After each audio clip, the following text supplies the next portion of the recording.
სასამართლოს კარი მედიისთვის შეიძლება დაიხუროს. არ არის გამორიცხული ჟურნალისტებს სასამართლო პროცესების გადაღების უფლება ჩამოერთვას. საკანონმდებლო წინადადების ავტორი ოფიციალურად ავთანდილ კახნიაშვილია. ცენზურის მსურველს აღიზიანებს სინდისის პატიმრების მოსმენა, მათი მხრიდან რეჟიმის მხილება, ამიტომ სურს, რომ მედია სასამართლო დარბაზიდან გააძევოს. მიმდინარე წელს გამართულმა სასამართლო პროცესების სერიამაც დაადასტურა, რომ სხდომებიდან ტელეტრანსლაციების შედეგად აშკარად ხდება სამართლებრივი ორგანოების დისკრედიტაცია. ხოლო გუშინდელი სხდომის შემდეგ, რომელზეც ფაქტობრივად 11-ვე ბრალდებულმა აბუჩა დაეგდო მოსამართლეც და პროკურორის ადვოკატებმაც მოითხოვეს მათი აცილება, რის გამოც მოსამართლემ დახურა სხდომა. თავი ვალდებულად ჩავთვალე პარლამენტისთვის რეაგირებისთვის მომემართა სინდისის პატიმრების და ყველა იმ პირის პროცესი, ვინც რეჟიმს უკანონობაში ამხელს საკანონმდებლო ინიციატივის ავტორისთვის მიუღებელია. ადვოკატები დარწმუნებულები არიან, რომ ეს ნიადაგის მოსინჯვაა ოცნების მხრიდან, რომ პროცესები სრულად დაიხუროს. მედიის დახმარებით საზოგადოება იგებს, რომ საქმეები თეთრი ძაფით არის ნაკერი.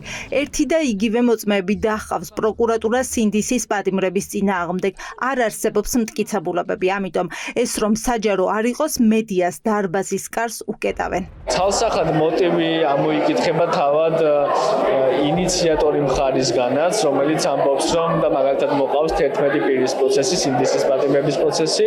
იმდენად აბსურდულია ეს პროცესი, რომ არ უნდა მართლ პარტიას რომ ის გაშუქდეს. ეს არის საფრთხე იმისა, რომ ვერ გავიგონოთ ხმა იმ ბიჭებისა, ამ შემთხვევაში, ვინც უკანონოდ არიან დაკავებული, ვინც ყოველგვარი მტკიცებულებების გარეშე არიან დაკავებული, შესაბამისად, უნებრივია მათ შეეზღუდებათ უფლება სამართლიანი სასამართლოსა, რაც თავისთავად მოიაზრებს პროცესის საჯაროობას. მტკიცებულებების გამოკვლევის ეტაპი არ აწყობთ გედედეს თანამშრომლების შემდგომ უკვე საჯაროდ მათი ჩვენებების ასე ვთქვათ გახმაურება და ემსახურება ჩემი აზრით ჩახშობას. მოსამართლეს ახლაც აქვს უფლება ზოგიერთი სხდომა სრულად ან ნაწილობრივ დახუროს.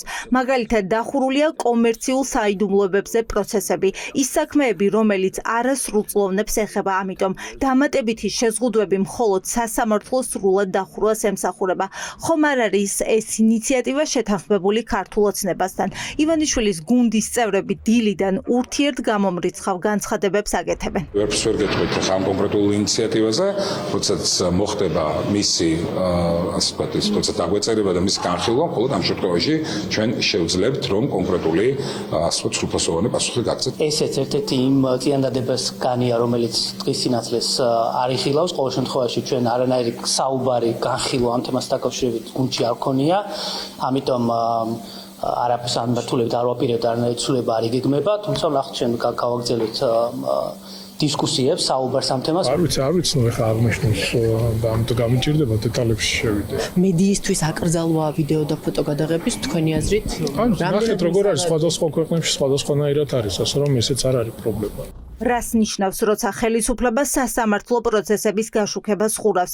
ჟურნალისტი ნინო ზურიაშვილი დარწმუნებულია, რომ ამ წრეზე წასვლა სასამართლო ხელისუფლების საბოლოო უზურპაციას დაადასტურებს. ეს არის ნიშანი იმისი, რომ ეთყობა ისევ იწყება ყველაზე სამარცხვინო ეტაპი ამ სასამართლო საქმიანობაში და საერთოდაც ყველაზე სამარცხვინო кейსების, სამარცხვინო საქმეების განხილვა და ხელისუფლება, ოცნების ხელისუფლება ცდილობს, რომ რაც შეიძლება ნაკლები მასალა გავიდეს საზოგადოებაში და რაც შეიძლება მეტად დახუროს, რომ ხალხმა ვერ ნახოს ეს ძალიან სამარცხვინო პროცესები როგორ მიდის და ამისთვის ხდება ამ ამ ასე ვთქვათ ცვლილების შეტანა.